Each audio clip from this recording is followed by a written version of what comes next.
Bitches ain't shit, but hoes and tricks. Lick on these nuts and suck the dick. This song has to be Santa Claus's entrance music.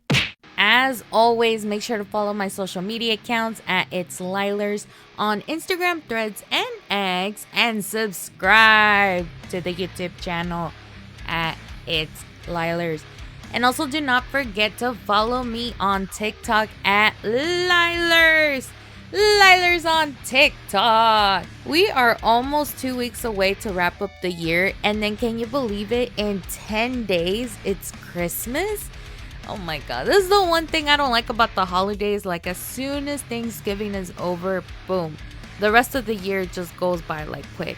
And it was funny too. So Cosmo actually got her Santa pic yesterday. So if you guys are following me on my Instagram account, you will see that picture. And the thing about that is that when we were on our way, just keep in mind we went to PetSmart to take that picture, and it was free, so thank God.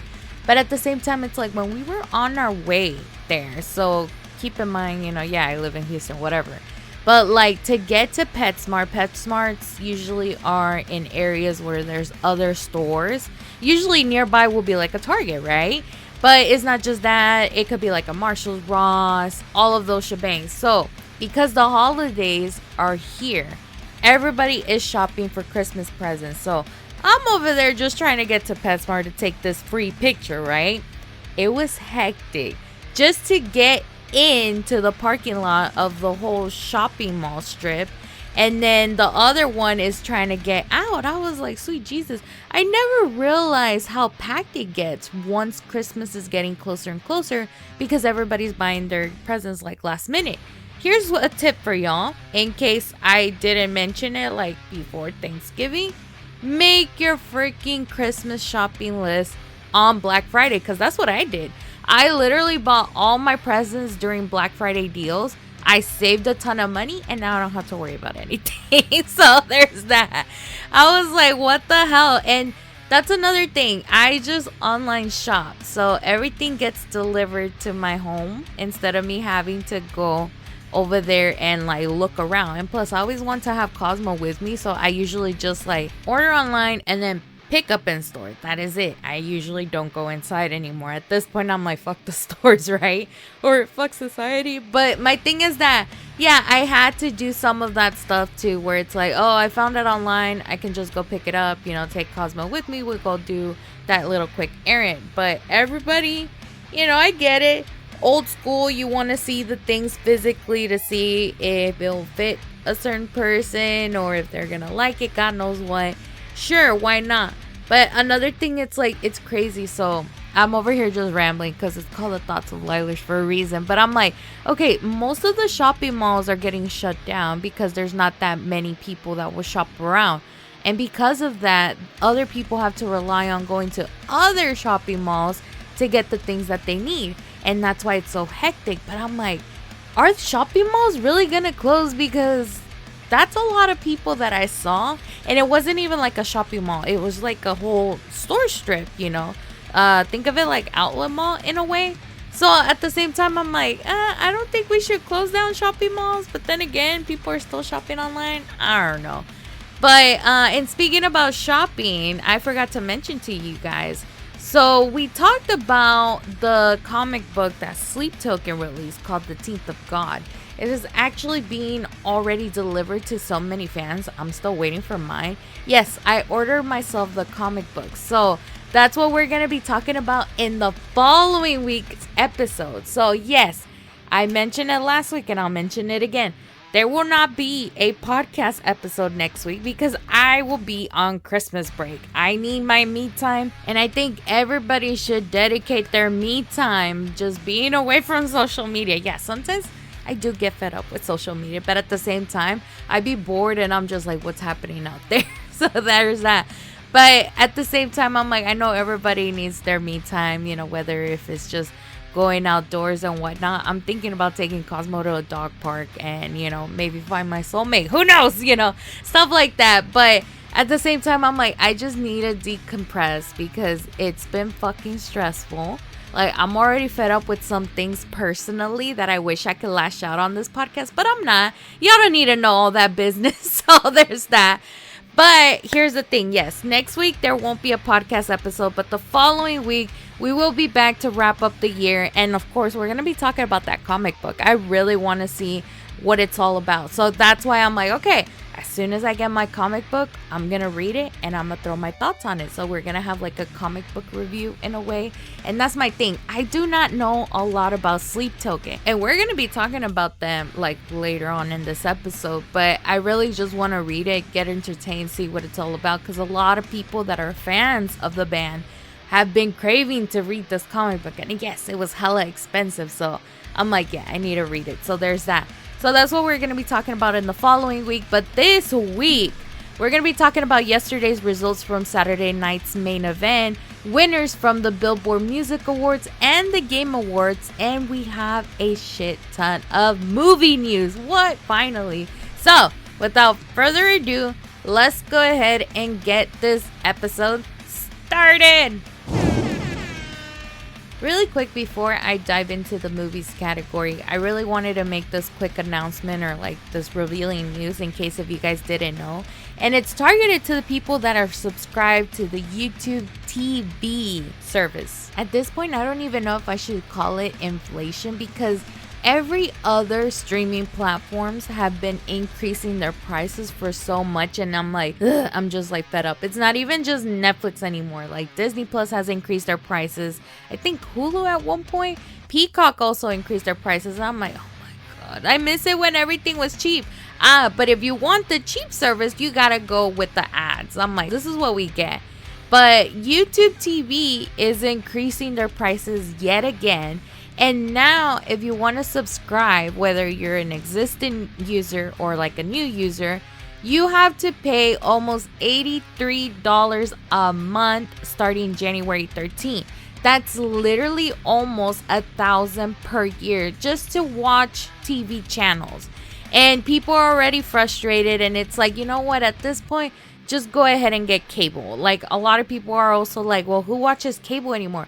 Some of us do, like me, for example. Like, yeah, sure, WWE is going to be going on Netflix, but that's just Raw. We haven't heard anything with SmackDown or NXT.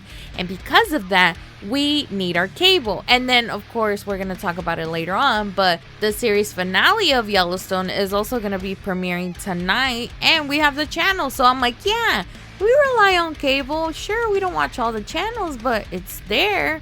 I don't know. That's my personal opinion.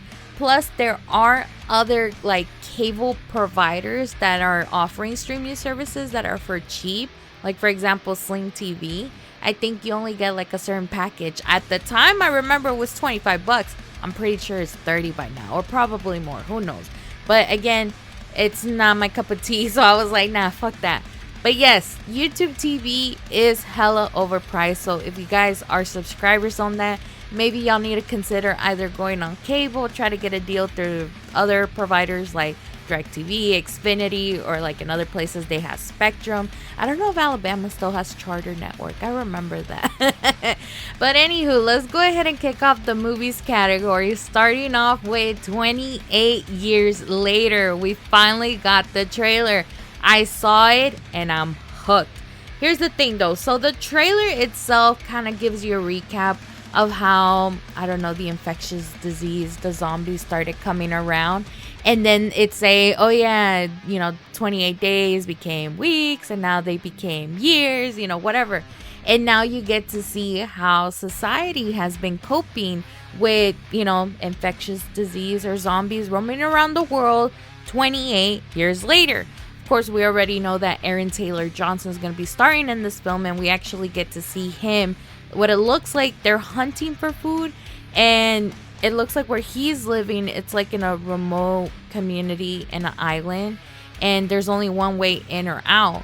So from what I'm looking on the trailer, it looks like, yeah, those people go out and they probably get caught, but then it looks like they probably got ambushed by either zombies or a whole different group of people that are also trying to survive the zombie apocalypse. But then there was like in the middle of the trailer, there was like a little clip of the zombie just like standing up, and it was all skinny, deformed, whatever. But people were already pointing the finger like, is that our boy Cillian Murphy? So if you guys don't remember, he was the protagonist on the first movie, 28 Days Later. The second one, 28 Weeks Later, had Jeremy Renner. So people were like, is that our boy? But no, it is not. The Guardian reported that the person that's playing a zombie is actually an art dealer named Angus Neal. So, okay, we kind of died down that rumor, thank God. But at the same time, it's like, where is Cillian Murphy in this trailer? Unless if he's going to be a surprise and whatnot, because we talked about it before, thinking that, he'll make a surprise appearance. So I'm ready to watch this movie, but here's the thing. So I wanted to rewatch 28 Days Later and 28 Weeks Later to kind of get familiar once again with what's going to happen in 28 years later. But if you guys actually go right now on Google to see where 28 Days Later is streaming, you will not be able to find it. Unless if you're willing to risk your computer or device on some sketchy website that probably has it, pirated in there. That's the only way you can watch it. Or if you have the physical copy.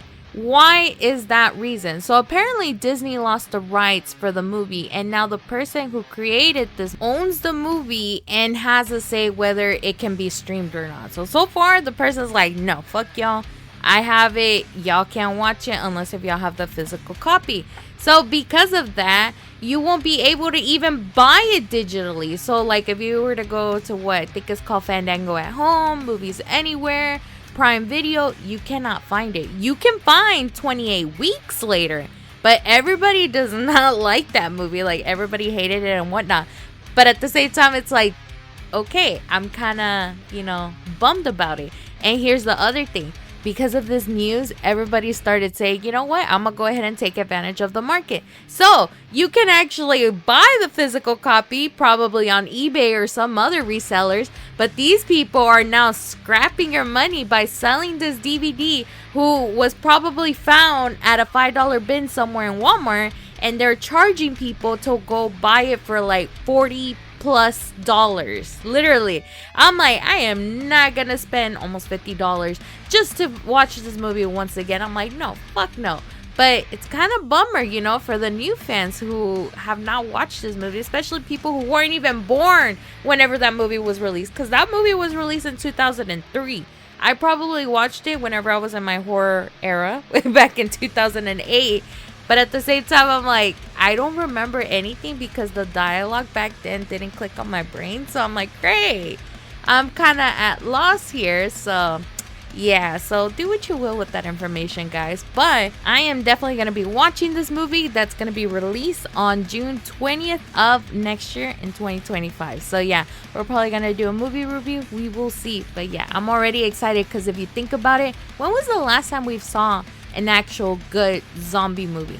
It's been a while, so I'm really excited for this one. Now let's go ahead and move it along, and we got some MCU news. Now here's the thing, I know there's some people who don't want to get spoiled for the next Avengers movie, so these are some news that are going all over social media. So if you guys don't want to get spoiled on who's gonna appear in Avengers Doomsday, probably skip the next 2 to 3 minutes. So yeah, anywho, so one of the people that is going to be returning to the MCU, which kind of surprised me, not only is going to be Robert Downey Jr., but also Chris Evans is going to be returning, and I cannot wait. But the thing is that it hasn't been revealed exactly the role, if he is going to be coming back as Captain America, or, he could be coming back as Johnny Storm.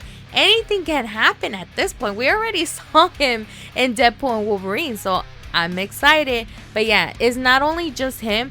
We're also going to be getting Haley Atwell coming back as Agent Carter. But another thing, I'm like, okay, if we're probably going to get Johnny Storm with Chris Evans, could we potentially get Captain Carter back and not the version that we got in Doctor Strange? See, that's the thing. So many possibilities.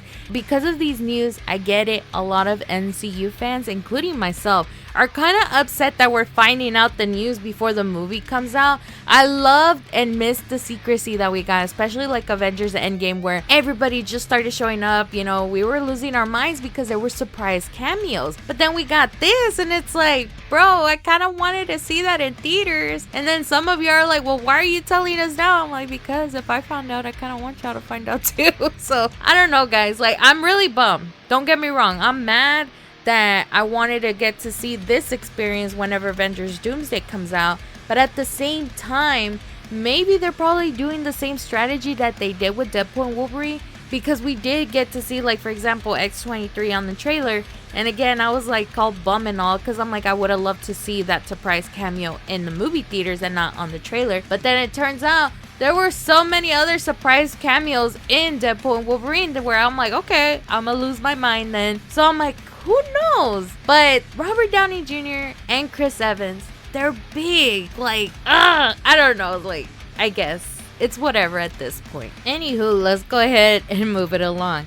Here's something I was surprised to find out. So Variety reported that Jeremy Allen White has joined Star Wars in the next Mandalorian and Grogu film. Who is he going to be playing in the film, you ask? Well, he's going to be the voice of Jabba the Hutt's son, Rada the Hutt. Yeah. I was surprised to find out. I'm like, my boy from The Bear in Star Wars. What? But then I didn't realize the next thought. So shout out to Will Gans, who posted this comment on Variety's post. And he said, who was hooking up with Jabba the Hutt? That's literally the question now that I'm going to be asking myself for eternity. The responses, though, will shock you, because some people were saying, I don't know, but whoever it was, it probably wasn't consensual. Another person said Lizzo probably. I'm like, oh, that was low. But the other one that kind of, you know, made me laugh even more was when somebody said Pizza the Hut. I'm like, I'm done.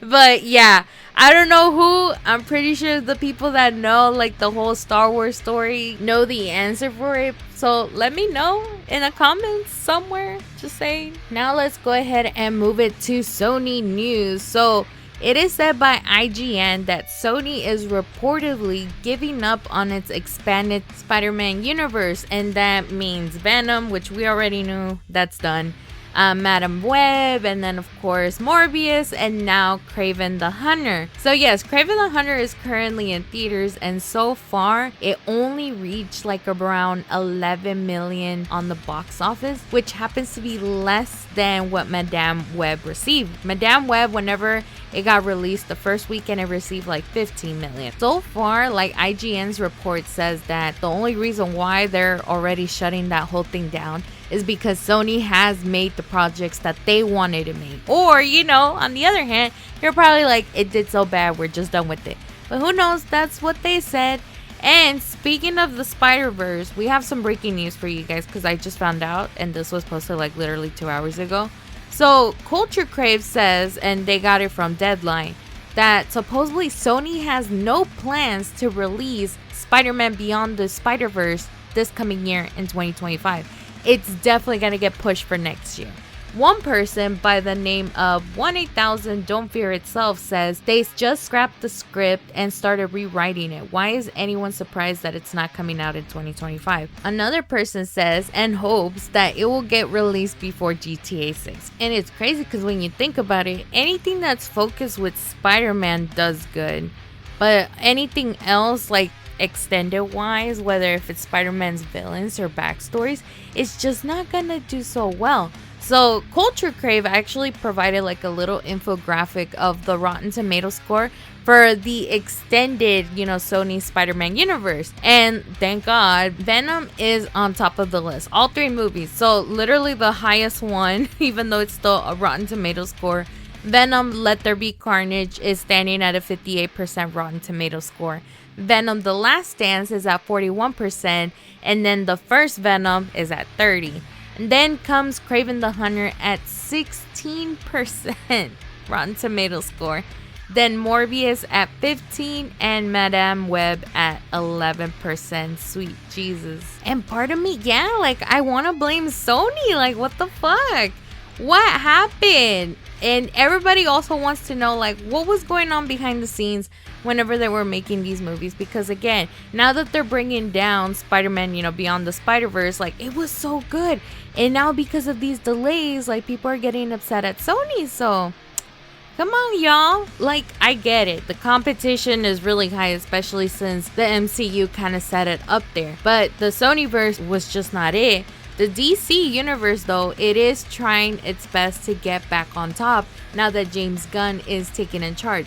Remember how last week I mentioned like James Gunn said that no movie is greenlit until the script is done? Well, the good thing is that Variety said that we have a finalized script, and now the movie Clayface is greenlit at DC. So far, Mike Flanagan was the one that wrote the script, and production is expected to begin early next year. So I am praying and hoping it's going to be something good. But so far, people in the comment sections are just not having it. One person was like, bro, who gives a fuck about that guy? Another one is like, is he going to turn into a girl? And then another one who, said positive reviews was saying Mike Flanagan wrote the script, take my money. So it's like mixed reviews so far. And speaking of the DC universe, so far Culture Crave is saying that potentially speaking, the first trailer for the Superman movie that James Gunn is written and directing is supposedly going to be releasing sometime this week. I feel like the moment we do watch this trailer, then we will know, okay, is DC gonna go on top or we're gonna stay back down? So we'll talk about it hopefully in the following week whenever it does come out and throw my thoughts on it. Anywho, in other news, Keanu Reeves did an interview and they actually asked him if there's a possibility there will be a John Wick 5 in the works. He's saying he wants to do it, but his knees are saying we done, basically.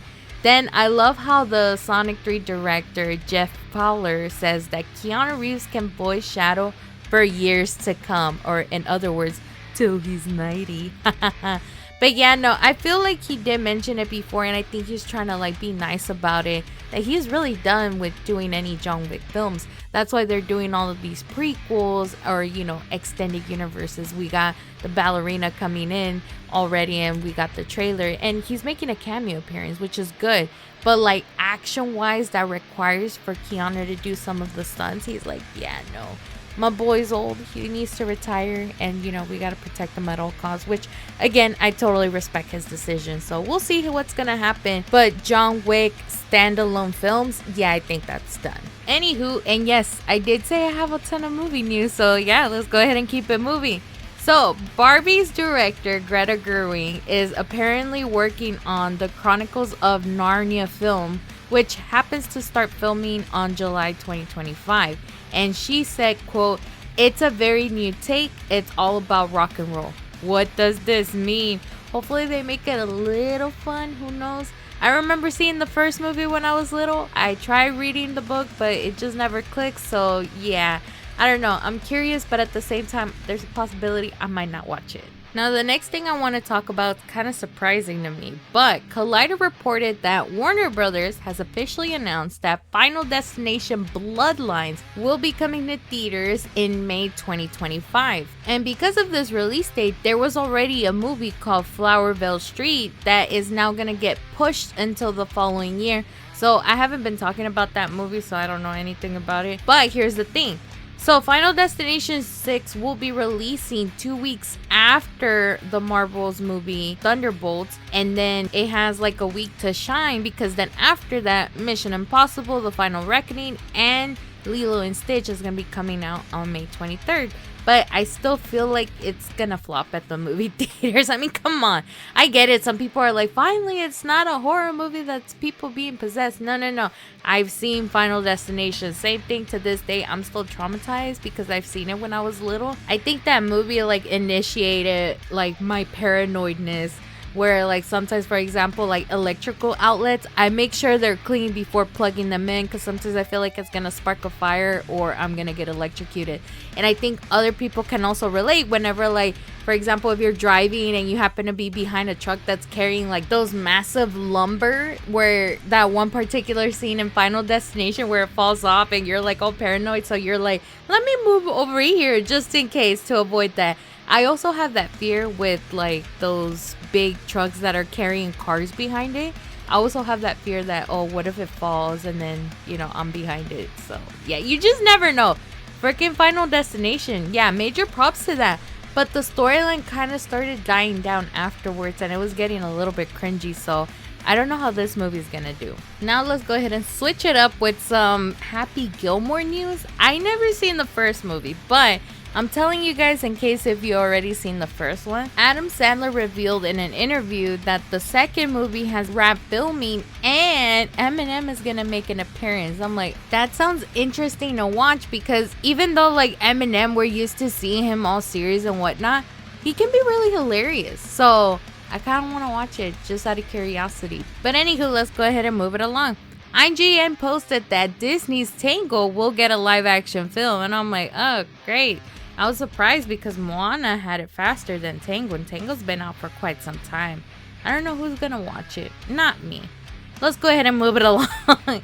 Austin Butler is actually confirmed to be Patrick Bates in the reboot of American Psycho. I actually saw the comment section for the post on Variety who made the announcement, and everybody is saying, why are we remaking perfect films? Stop remaking amazing movies, make new ones, or like for example another one saying this movie is perfect, it does not need a remake. I'm actually with the people on this one. I'm also fed up with the reboots and all of that. I mean, look at Final Destination, we just talked about it. They're continuing the franchise, they're not making a reboot of it. Please don't, by the way, Hollywood, if you're listening to this, don't reboot Final Destination, just no. Anywho, let's go ahead and move it along. Since Christmas is almost here, so far I think somebody decided to ask Jim Carrey the question about reprising his role as the Grinch.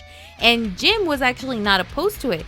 He said that he would like to reprise his role only on one condition. And it's mostly because of the makeup. He said, quote, the thing about it is on the day I do that with a ton of makeup and I can hardly breathe. It was an extremely excruciating process. I have a feeling he's probably trying to incorporate like maybe CGI his face or kind of like do something with it digitally so that way he can avoid all that makeup process. I don't know. Anywho, let's go ahead and move it along. Already we have the nominations for the Golden Globes for next year and you can already have an idea how the Emmys and the Oscars are going to be because it's kind of almost the same thing. So far, I want to talk about some of these movies, and they're kind of not it for me because I haven't seen some of them. So let's go ahead and dive into it. So far, we have the nominees for Best Motion Picture in the Drama category. And I don't know if some of these movies are going to ring a bell for y'all. We got The Brutalist by A24, A Complete Unknown by Searchlight Pictures, Conclave from Focus Features, Dune Part 2, which I haven't seen, but we already know that's from Warner Brothers Pictures. We also have Nickel Boys from Arion Pictures or Amazon MGM Studios. And then lastly, we have September 5th by Paramount Pictures. I don't know. I feel like I need to watch these for the holidays. Then we have Best Motion Picture for Musical or Comedy. We have Anora from Neon, and then Challengers from Amazon MGM Studios. Amelia Perez from Netflix, which I kind of need to watch it. Everybody has been talking shitty about Selena Gomez's acting, so yeah. All I heard was she was basically a no salvo kid in this movie, so that's not looking too well. Anywho, alongside with that movie, we also have A Real Pain by Searchlight Pictures, The Substance by Movie, and then Wicked by Universal Pictures. I have a feeling Wicked's gonna win. It did so well. And any other movie, I don't know, because again, I haven't seen them, so there's that. Then we have Best Motion Picture Animated. We have Flow, Inside Out 2, Memoir of a Snail, Moana 2, Wallace and Gromit, I'm surprised by the way, and this one is Vengeance Most Foul, and then The Wow Robot. I'm actually rooting for Inside Out, but also The Wow Robot. I saw the trailer for it whenever I was watching a movie in theaters, and I saw the trailer for this movie and I was like bawling my eyes out, and I'm like, okay, I need to watch it. And I still haven't watched it, by the way, but it looked really interesting, so I'm rooting for either of those two movies. Then we have Cinematic and Box Office Achievement. I think they added this category last year, and the list is gonna surprise you. We have Alien Romulus, Beetlejuice, Deadpool and Wolverine, Gladiator 2, Inside Out 2, Twisters, Wicked, and The Wild Robot. Of course, you already know me. I'm rooting for Deadpool and Wolverine, but I don't think that's going to happen. I have a feeling Wicked's probably going to take it. That's my 2 cents on that one. Then we also have Best Motion Picture Non-English Language. And this one is All We Can Imagine as Light, Emilia Perez, The Girl with the Needle, I'm Still Here, The Seed of the Sacred Fig, and Vermiglio. I would not be surprised if Emilia Perez takes the cake on this one, because favoritism, but we'll see. Then there's the category for Best Performance by a Female Actor in a Motion Picture Drama category. And the nominees are Pamela Anderson for The Last Showgirl, Angelina Jolie for Maria, Nicole Kidman for Baby Girl, Tilda Swinton for The Room Next Door, Fernanda Torres from I'm Still Here, and Kate Winslet from the movie Lee. And no, I have not seen neither of those movies, so let's move it along. Then we have Best Performance by a Male Actor in a Motion Picture Drama category. We have Adrian Brody from The Brutalis, Timothy Chalamet from A Complete Unknown, Daniel Craig from Queer, Coleman Domingo from Sing Sing, Ralph Fiennes, I think that's how you pronounce it, from Conclave, and then Sebastian Stan from The Apprentice. Again, never seen neither of all those movies. Then we have Best Performance by a Female Actor in a Motion Picture, Musical, or Comedy category. We have Amy Adams from the movie Night Bitch, and I'm like, damn, okay. I should have heard about that movie a while ago, but no, I have not. Then we have Cynthia Erivo from the movie Wicked, Carla Sofia Gascon from Emilia Perez, Mickey Madison from Anora, Demi Moore from The Substance, and Zendaya from The Challengers. You already know damn well I am rooting for my girl Cynthia Erivo. She literally made me cry in the movie Wicked, so yeah, I'm rooting for her. And then we have Best Performance by a Male Actor in a Motion Picture, Musical, or Comedy category. We have Jesse Einsberg from A Real Pain, Hugh Grant from Heretic, Gabriel LaBelle from Saturday Night, Jesse Plemons from Kinds of Kindness, and then Glenn Powell from Hitman, and Sebastian Stan from A Different Man. Then we have Best Performance by a Female Actor in a Supporting Role from any motion picture. We got Selena Gomez from Emilia Perez, Ariana Grande from Wicked, Felicity Jones from The Brutalis, Margaret Qualley in The Substance, Isabella Rossellini from the movie Conclave, and Zoe Saldana from Emilia Perez. I have a feeling it's gonna be Ariana. I have a feeling. But then again, there's so many actresses on here from movies which I haven't seen, so you just never know. Let's go ahead and move it along. The next category is Best Performance by a Male Actor in a Supporting Role in any motion picture. We have Yura Barroso from Anora, Kieran Culkin from A Real Pain, Edward Norton from A Complete Unknown, Guy Pearce from The Brutalis, Jeremy Strong from The Apprentice, and Denzel Washington from Gladiator 2. You already know I'm either rooting for Kieran Culkin or Denzel Washington. That's it. Because everybody else, I'm like, I haven't seen the movies. So, I haven't even seen Gladiator or A Real Pain. But at the same time, they won last year and probably the year before. So I'm like, yeah, so there's that. The last one in the movies category that I'm going to talk about is Best Director from any motion picture. And then we're going to scroll into the TV category. So, for Best Director nominees are Jacques Audiard. I think that's how you pronounce it. It's French, so there's that. That's for the movie Emilia Perez. Then we have Sean Baker from Anora, Edward Berger from Conclave, Brandy Corbett from The Brutalis, Coralie Fargiat, I think that's how you pronounce it, from The Substance, and Payal Kapadia from All We Imagine as Light. I can't help but to notice that, yeah, Emilia Perez has a lot of nominations, which is kind of surprising, but there's that. Also, I can't help but to also notice, like, as I was scrolling down the list, Best Original Song for Motion Picture, One of the songs is actually written by Trent Reznor from Nine Inch Nails, and that happens to be Compress Repress from the movie Challengers. So we'll see if that one's gonna win, but who knows. So anywho, let me scroll down all the way to the best television series in the drama category. So these are the nominees. We have Day of the Jackal from Peacock, The Diplomat from Netflix, Mr. and Mrs. Smith from Prime Video, Shogun again, that's the one that won last year. This one's from FX/Hulu. Then we have Slow Horses from Apple TV Plus, and then Squid Game from Netflix, which is kind of surprising because season 2 of Squid Game has not been released. It's literally gonna release like later this month, and already is nominated for a Golden Globe. Is there something that I don't know about? Let me find out. Anywho, the next category is Best Television Series, Musical or Comedy. We have Abbott Elementary from ABC, The Bear from FX/Hulu. Then we have The Gentleman from Netflix, Hacks from HBO Max, Nobody Wants This from Netflix. That's literally the name of the show, just so y'all know. And then Only Murders in the Building from Hulu. At this point, I think The Bear is probably gonna win. That's the only one I'm rooting for, so yeah. Anywho, let's go ahead and move it along. I'm only gonna mention the best television limited series, anthology series, or motion picture made for television, and then after that we're gonna have to move on because we still got more things to talk about. But the nominees are Baby Reindeer from Netflix. I'm like, again? Did they release a second season that I don't know about? I don't know.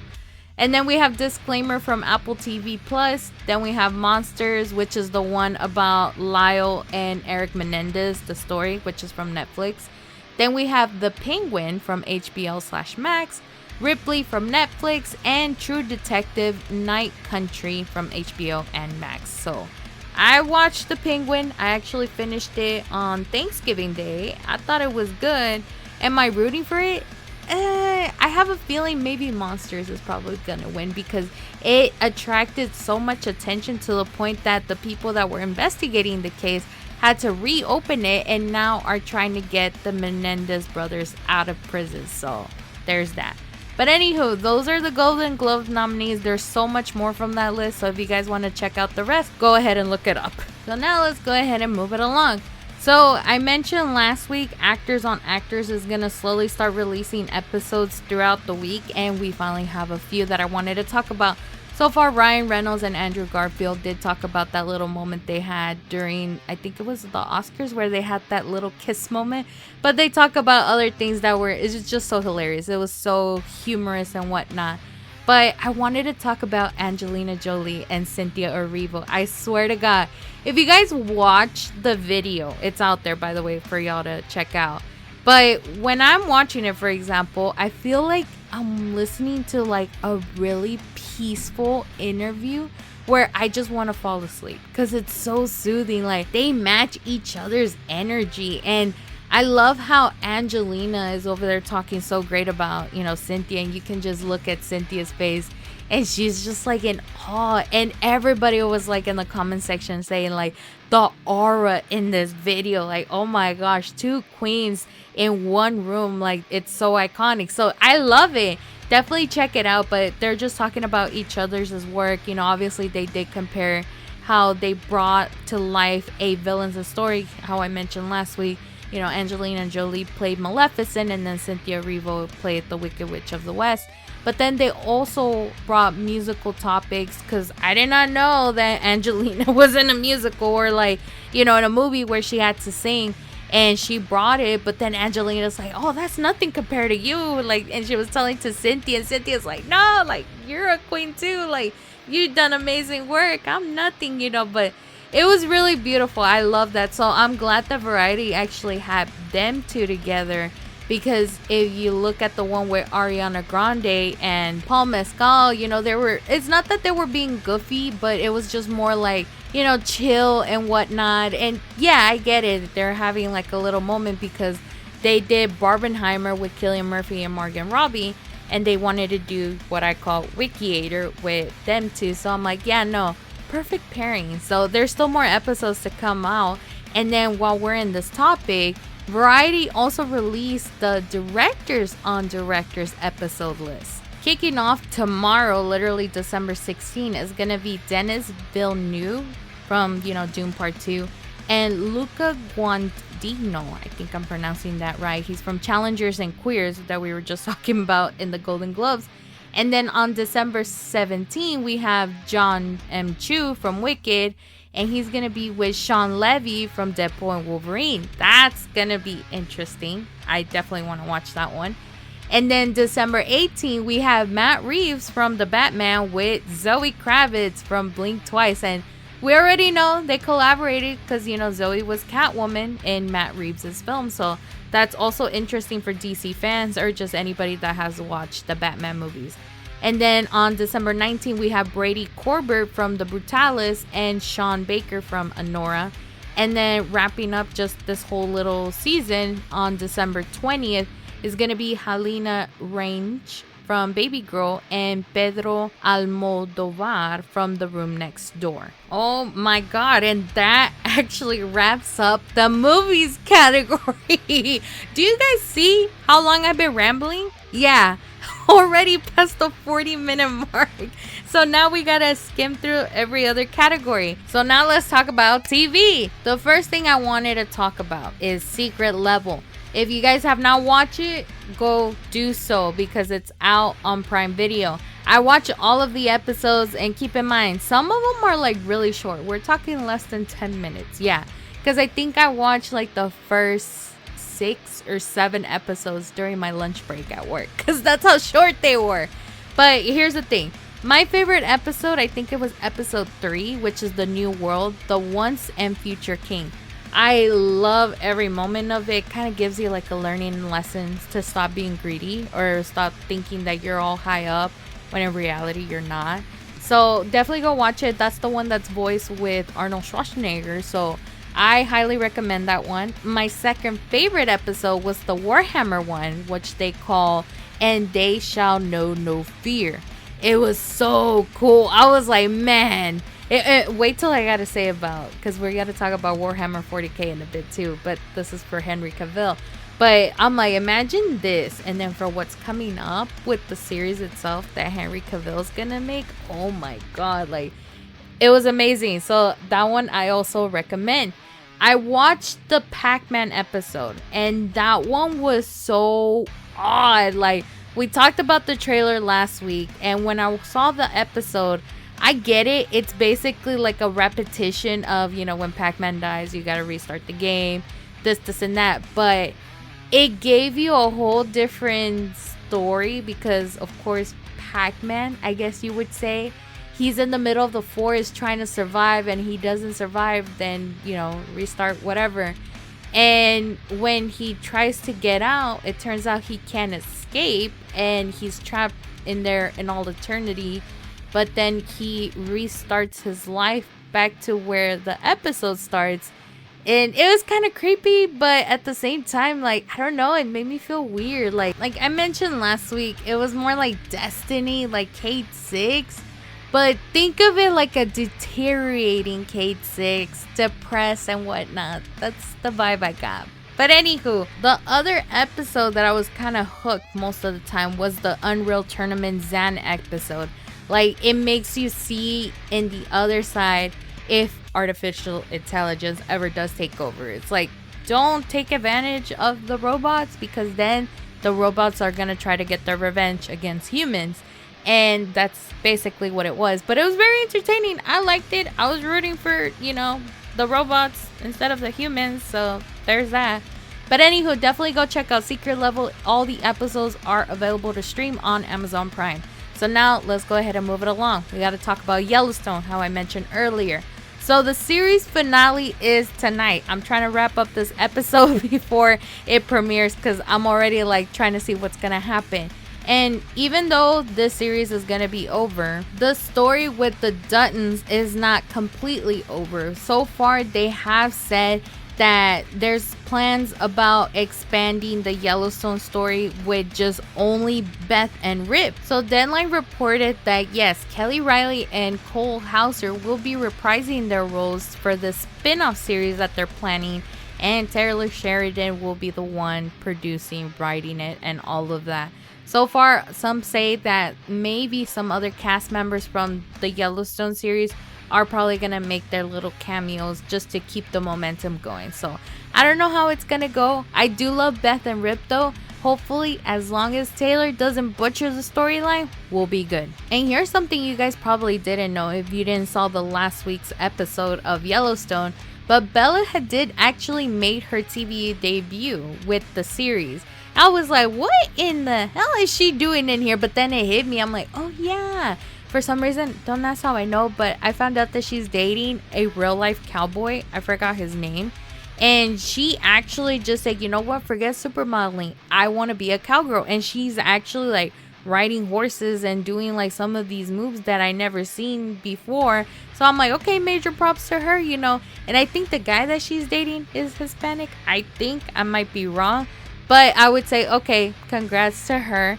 And on the Yellowstone show, she actually played Taylor Sheridan's character's girlfriend. So, I don't know. Some people were saying red flags and whatnot. But you tell me. Now let's go ahead and move it along. Let's talk about Warhammer 40k now. I think we talked about it a couple episodes ago where Amazon MGN actually acquired the rights for Warhammer 40k. And are now confirming that yes, the TV series, alongside with Henry Cavill probably developing it, is greenlit. And Henry Cavill was actually celebrating. He went to the shop where he first purchased like the Warhammer figurines that got him into the game. And I'm just like, oh, like we have a fan, you know, developing this. But at the same time, he's an actor. Now he's going to develop a series that he really loves. So I'm praying and hoping it's going to do so well compared to like other projects that people do that have no idea what they're gonna do and then it flops. No, I feel like that Warhammer 40k series is really gonna do so well, and I can't wait to watch it because again, what I saw in Secret Level with that one episode, I can only imagine it's gonna get better than that. And then the last thing I have for you guys in the TV's category, yeah, it wasn't that much, but it's so good. Variety reported that Malcolm in the Middle revival has been ordered by Disney Plus. So far, it has been confirmed that Frankie Muniz, Bryan Cranston, and Jane Kaczmarek are to reprise their roles. I honestly don't know how the storyline is going to be, but I'm pretty sure Malcolm is going to be all grown up with his own kids. I don't know. I can't wait. Hopefully, whenever a trailer comes out, we're going to talk about it. And that wraps up the TV's category. Now let's go ahead and talk about the music category, starting off with the Billboard Music Award winners.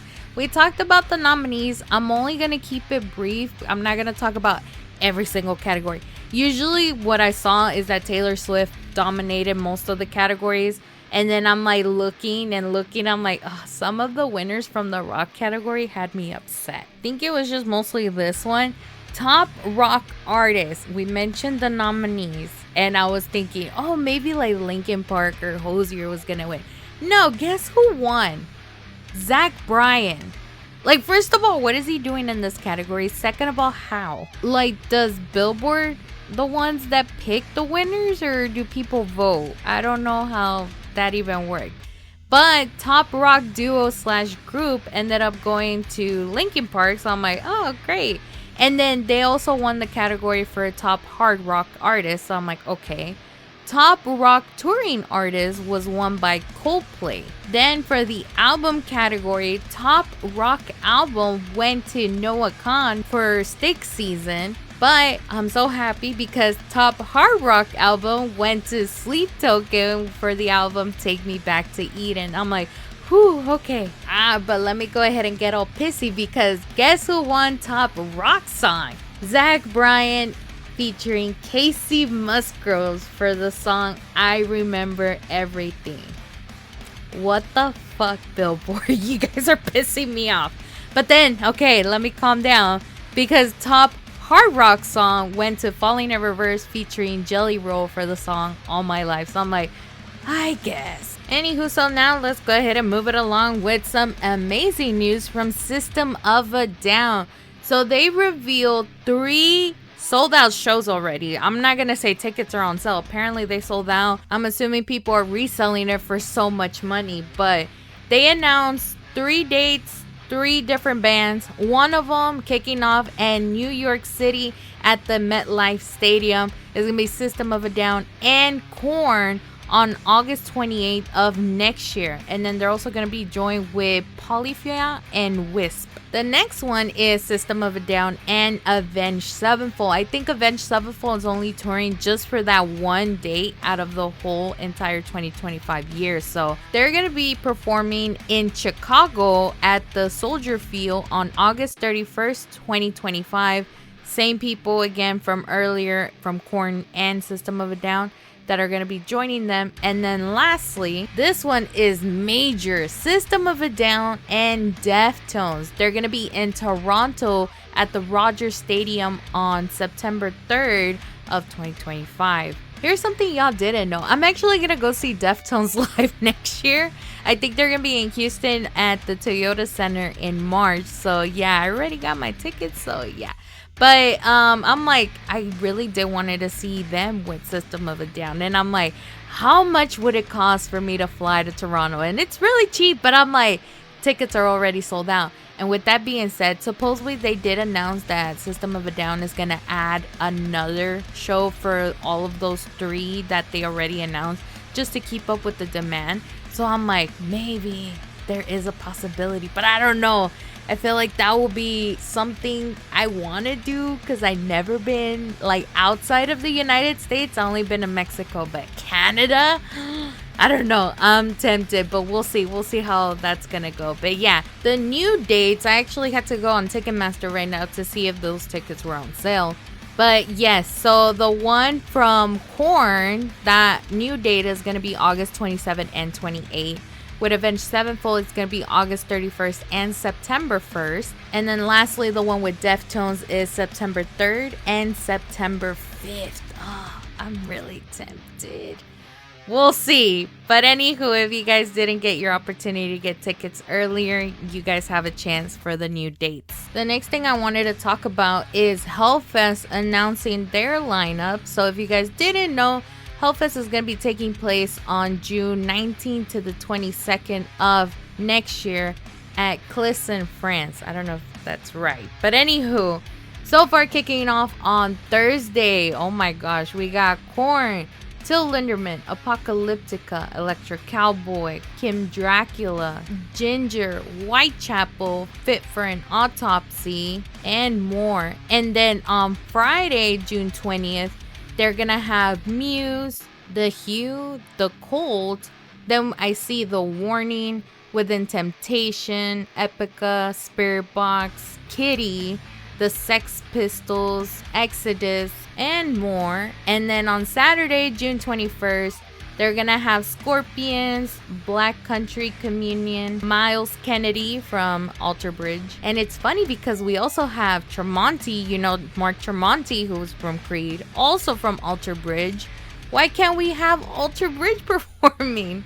Anywho, they're also gonna have Judas Priest, Dream Theater, Turnstile, Russian Circles, and more.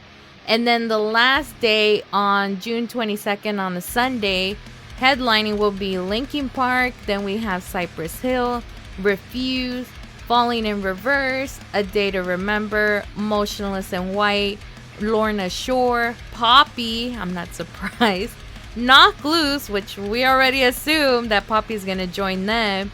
Then we also have Walls of Jericho, Jerry Cantrell from Alice in Chains. We have Health, Deathlock, which, wow, okay, I was surprised on that one, and more. So if you guys want to see the full lineup, it's available on Hellfest's website. Now we got some major tour announcements. One of them is Guns N' Roses. They call it Because What You Want and What You Get are two completely different things. And they're going to be joined with special guests Public Enemy, Revival Sons, and the Sex Pistols.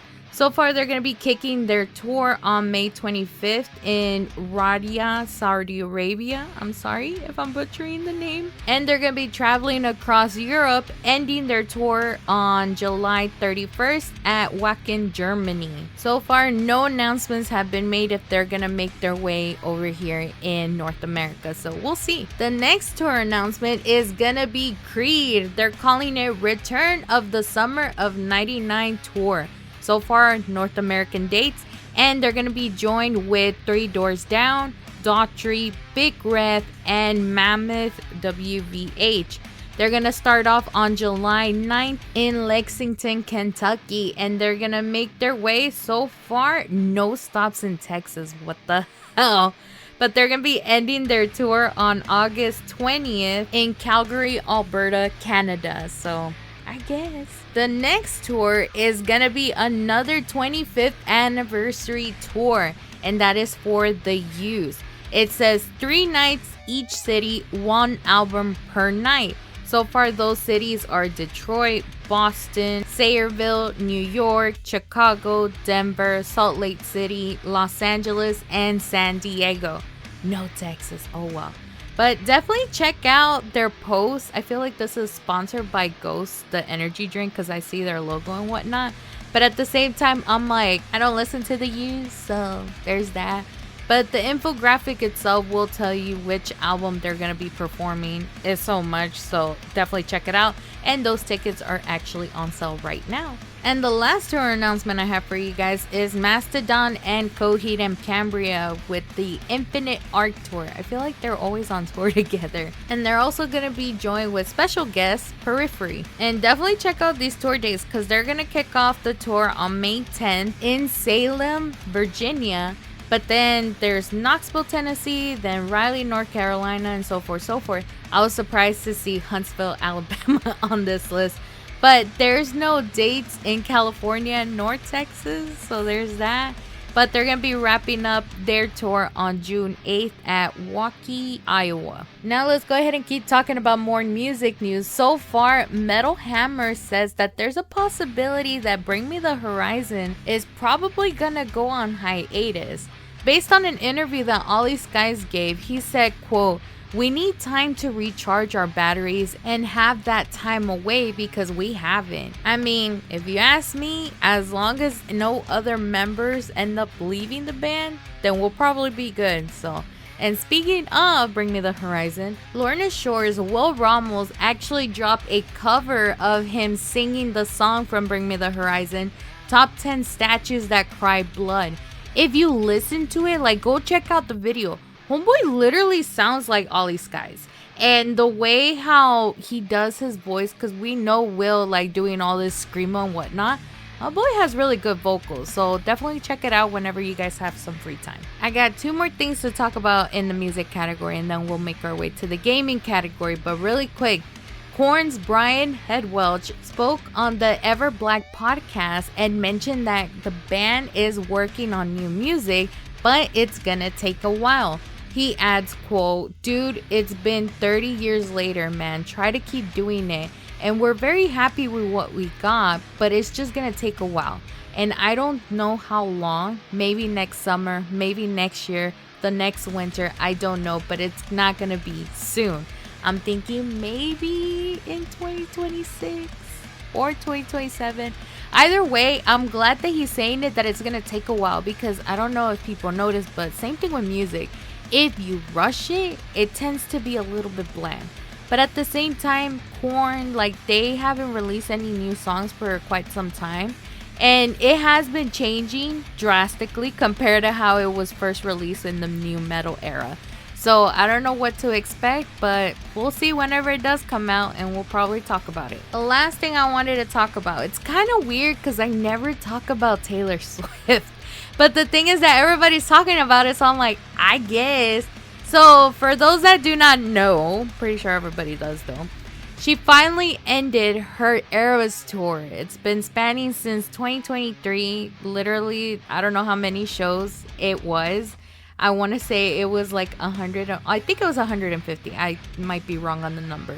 But the thing is that once she ended her tour, She set the record breaking for the most money earned in a tour. And that happens to be at $2 billion. I'm like, sweet Jesus.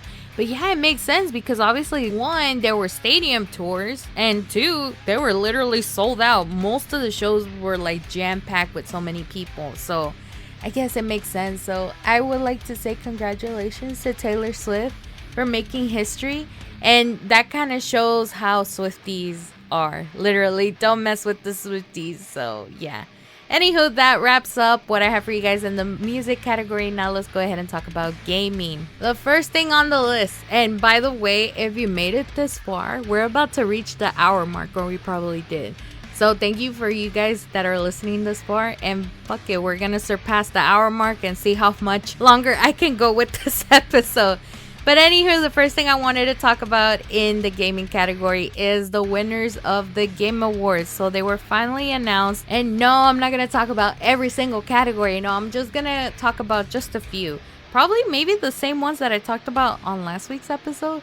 For example, Content Creator of the Year. The winner was Queso. And I'm like, I knew it. He's my favorite because I love it that every time he's streaming, the chat just goes off on him. But I think it's like for comedic purposes. Like when they roast him with fat jokes, I find it hilarious. And he's just like, I'm done, or ban this person from the chat, or ban them from Discord. It's so hilarious. And I'm like, I love every time I see a video on TikTok that has to do with Queso. I will watch it. So congratulations to him. The other one, most anticipated game, as predicted, GTA 6, even though some of us are kind of worried that it's not going to come out next year, as they promised, so we'll see. Best adaptation, thank God, Fallout 1, so I'm like, I'm not complaining on that one. The one that surprised me the most, best multiplayer game.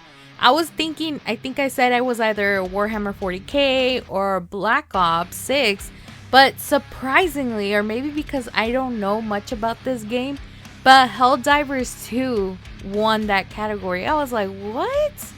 I was surprised again because I don't know what it's about, but now I'm tempted to actually like look at the trailer, look at the gameplay, and if I need to persuade myself, probably continue playing it.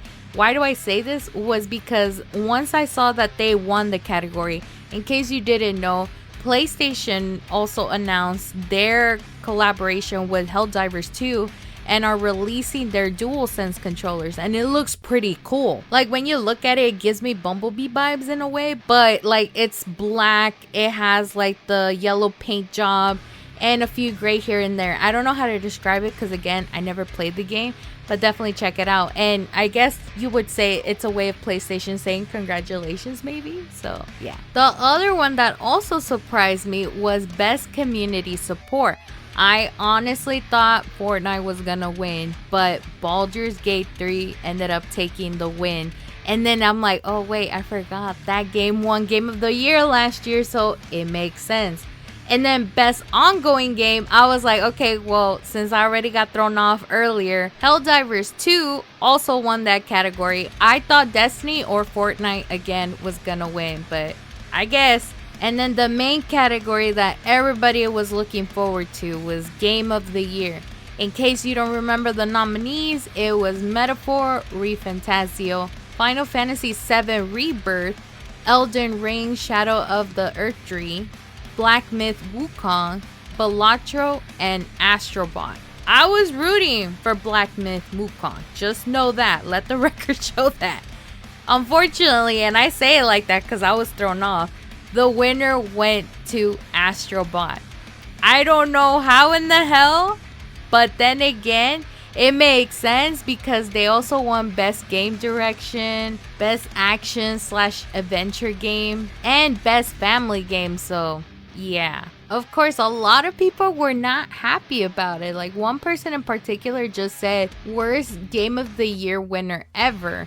But then there was another person trying to defend the game by saying Astrobot is a game about being in love with video games and was genuinely well made. Wukong was above average Souls-like from relatively small studio. Astrobot deserved the win. I mean, if you think about it, some of these games that have won Game of the Year, they were kind of like hit and miss. Like, if we go back all the way to 2015, also shout out to Culture Crave for the infographic. But 2015, we had The Witcher Wild Hunt, and then 2016, Overwatch. 2017 was The Legend of Zelda Breath of the Wild. 2018 was God of War. And then after that was 2019 with Sekiro. I think that's how you pronounce it. Shadows Die Twice. Then 2020 was The Last of Us Part 2. But then 2021 was It Takes Two, which never heard of it. 2022 was Elden Ring. And then last year was Baldur's Gate. So, I don't know, guys. I mean, the list does sound good earlier, and then 2021 kind of had me iffy. So hey, this year might be iffy, but no, I do agree that Wukong should have won, but oh well, it is what it is. And during the Game Awards, Naughty Dog, also the people that created The Last of Us, actually revealed the next game set up for PlayStation. And it's called Intergalactic: The Heritage Prophet. I saw the trailer and it wasn't appealing to me, but some people are probably going to play it. So who knows if it gets positive or negative reviews. But one thing for sure that's probably getting negative reviews is when we found out that The Last of Us Part 2 is gonna get remastered and coming to PC on April 3rd of next year. And it's like, PC users were not happy about it, but it's like, hey, how many times have they remastered The Last of Us? But this is part 2, so I don't even know. Either way, I'm not a PC player, but I'm pretty sure PC players are happy that they're finally gonna be able to play this game, probably for the first time, even though they already saw the gameplay somewhere. That's what I'm assuming. The next thing I wanted to talk about is that Rocksteady is going to be ending the Suicide Squad Killed the Justice League support in January, literally next month. So what does this mean? It means that once January comes in, you can still play the game. You just won't receive any more updates. So once the game starts being glitchy, there's no use for that anymore. Think of it like Cyberpunk. They release so many updates to make the game less glitchier, and they're still releasing more patches in here and there. But Rocksteady with Suicide Squad, they're saying we're done. So it makes sense. I'm pretty sure it didn't do so well. So they're like, all right, bye, next project. And now the last thing I wanted to talk about in the gaming category is that Becky Lynch posted a video on her social media promoting that she will be playing Magic the Gathering with Cholo Maridueña. If you guys do not know who he is, he was in Blue Beetle. He was also Miguel Diaz from Cobra Kai, the Netflix series. And the video is actually available for you guys to watch on YouTube right now. So they're over there competing with each other while they're also doing some interviews and whatnot. And they look like they're having a ton of fun. Me, I tried playing Magic. It was too boring for me. I could never get into it. I actually fall asleep once I get bored. So I'm like, I'm waiting for my turn and I'm like, yeah, no, it's not for me. But watching them play, I was like, now this looks interesting. So the video's out there. Definitely check it out. I'm not going to say who won because I don't want to spoil the fun for y'all. And since we were talking about Becky Lynch, now we're going to make our way to the last category, and that is wrestling. We're just going to be talking about Saturday night's main events results because, yeah, we're already over the hour mark. But first things first, Pat McAfee, my boy, returned, and I was so happy to see him again. He grew on me this year, so yeah. And not only that, he got reunited with my boy Michael Cole. Reunited, and it feels so good. I was so happy, honestly. So I'm hoping that, you know, whenever Raw goes to Netflix, we get that duo back because I missed it. But anywho, the first match we got was Drew McIntyre versus Sami Zayn. And this one, if you think about it, there are a lot of people who are against the bloodline and are attacking people, whoever wants to side with them. So, like, not only it was this match, we also had Kevin Owens and Cody Rhodes. And then the match that will eventually be made, which we already kind of figured, it's going to be Seth Rollins versus CM Punk. But if you think about it, I'm like, would they all team up against these people? Like, Kevin and Drew and Seth making their own faction? That sounds a little bit interesting. Like, Papa H, are you creating a storylines that we can't come up with? This is awesome. At the same time, I kind of want to see it. But anyhow, I'm getting sidetracked. But yeah, the Drew McIntyre versus Sami Zayn match, I mean, it was alright. Like, I wasn't too hooked on it. But Drew ended up defeating Sami, which I kind of wasn't surprised. So there's that. The next one is for the World's Women's Champion, Liv Morgan versus Io Sky. Of course, we already knew Liv was going to retain. And this time, she didn't need any help. I'm like, oh, for once. But it was hilarious because once that match was over, you know, Liv was leaving. Raquel and Dom were, you know, behind her. Then Rhea Ripley comes out and basically is over there saying, like, look, I'm going to challenge you for this belt. I need it back. Yada, yada, yada. But then what we didn't see was when people were recording and posting it on social media, Rhea ended up going back to the ring, I think, or she met Io halfway and she carried her back to Gorilla. And I'm like, oh my God, we need to team up with these two ASAP, please and thank you. And then the next match was for the World Heavyweight Champion. It was Gunther versus Damian Priest versus Finn Balor in a triple threat match. Here's my thing. I was actually rooting for Damian to win, but it looks like with Finn being involved in this match, it looks like Damian still doesn't have finished business with the Judgment Day. So, with that being said, it makes sense why Gunther ended up retaining. However, the way how he retained is that he beat Finn Balor. He pinned him, meaning that Damian still probably has a chance. And with that being said, eventually we're probably going to see Gunther versus Damian Priest once again, but this time it's just going to be them two and nobody else. But until Damian finishes whatever beef he has with the Judgment Day, he won't be world champion. So, yeah. The next match we already predicted. I wasn't even watching it. I was like, you know what? I already know who is going to win. We mentioned it in these previous episodes. But it was for the match for the first ever Women's United States Champion, Michin versus Chelsea Green. We already knew Chelsea was going to win. Ain't no way Michin was going to win that one. However, I was surprised there were a lot of people that were rooting for Michin. I was like, what?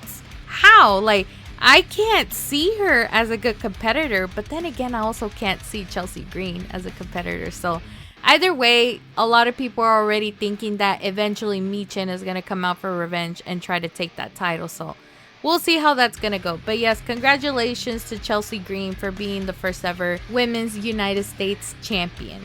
The next and final match is for the WWE Undisputed Championship. It is Cody Rhodes versus Kevin Owens. We didn't mention it because it just happened during the week, but there was a video that Triple H released where he is meeting up with Cody and he's like, look, Saturday night's main event is coming up. I'm gonna give you this, one night only, that's it, you know, whatever. And he pulls out this large briefcase, which is large enough to hold a championship. I mean, it looks similar than the one where they were promoting the Crown Jewel Championship for I don't know how many weeks, right? So we were like connecting the dots the moment we hear the trailer, right? So when he's like, okay, wait, one night only, and then you're thinking Saturday night's main event, they're probably going to go retro style. So if they go retro style, could that possibly mean the Winged Eagle belt is coming back? And there has been talks that they were trying to take it out of retirement. But the way how Papa H said it was just for one night only, right? And yeah, when Cody Rhodes came out, we saw that belt, so I was like, oh, we figured, right? And which, by the way, if you didn't notice, even the referees were sporting the old referee gear and the ropes too. But if you look at where is it the turnbuckles? I forgot what they were called. They had the old WWE logo minus the F because, you know, copyright reasons. So there's that. But yeah, the belt looked like in great ass conditions. I mean, it looked brand new to me. But everybody was saying, keep it permanent. We don't like the ones that we have. So, I don't know. I mean, we'll see. But yeah, the belt came back only for that one night. And then the match, I mean, it was interesting. Of course, there were moments where Cody just kept going to the ref, like knocking out the main ref. And then another one comes out. And then Cody's knocking him out. But this is where it got a little bit weird. Because usually whenever there's babyface wrestlers, they try to win the match like just without weapons or without any items being used, whatever. But there was a chair that Kevin Owens brought out And because he was knocked out, Cody ended up using the crossroads with Kevin while the chair was on the floor. So Kevin landed on the chair, knocked out, and Cody pushes the chair out. The ref didn't see it, and the ref counts 1, 2, 3, where Cody ends up winning the match, right? So I found that pretty odd, and I'm like, are they eventually gonna make Cody heel? Maybe, potentially. But then, after the match was over, what we didn't see during the PLE, but we ended up seeing on social media, was that Kevin Owens ended up attacking Cody Rhodes. And he did the move that he wasn't supposed to use because it knocks out wrestlers or, injures them severely. I forgot what the move was called, but he did it on Randy Orton, which is why Randy has been on TV for a while. And he did the same thing with Cody. So Cody's over there getting on a stretcher, and Kevin's over there grabbing the Winged Eagle Championship, and he's over there standing on top of Cody, because Kevin Owens is heavy too. So they're over there trying to push Kevin away. Then they're trying to, take Cody out. And I don't know what happened, but all of a sudden I see another video, and I think this was posted by WWE, where Papa H comes out and he just starts pushing Kevin in attack mode. And I was like, what is going on? So we already know the storyline between Cody and Kevin Owens is not over. We're still gonna see this again, but when? Because from what we're thinking is that ain't no way there's gonna be another match between Cody Rhodes and Kevin Owens, because the next pay-per-view is gonna be on Royal Rumble. Maybe that could also happen, but at the same time, for example, my friend Fiend Warrior 39, shout out to him, he's telling me that he's already bored of seeing Cody being champion, which is very understanding. We haven't gotten that hype ever since he finished the story, right? So it's it makes sense why we should have Kevin Owens as the champion. But at the same time, company-wise, they're favoring Cody, because he had all this momentum for so long. He needs to have a long reign, all that, right? So I'm like, if they were to continue that storyline, right, with Cody versus Kevin Owens, if it happens in Royal Rumble, we won't have Kevin as the winner. I can see this match maybe going to WrestleMania. And then if Cody is heel, it will make sense that Kevin will win. I don't know. That's my thing. My prediction was, what if Kevin Owens enters the Royal Rumble, wins, and he challenges Cody for the belt? But then another friend of mine also said, no, for company purposes, it will make sense that somebody from the bloodline were to win the Royal Rumble. But then I'm like, but for WrestleMania, we kind of have planned with The Rock versus Roman, which, by the way, in case you didn't know, I'm over here getting sidetracked too, but it is confirmed that the first episode for Raw on Netflix, we're gonna have Roman Reigns versus Solo Sikoa in tribal combat.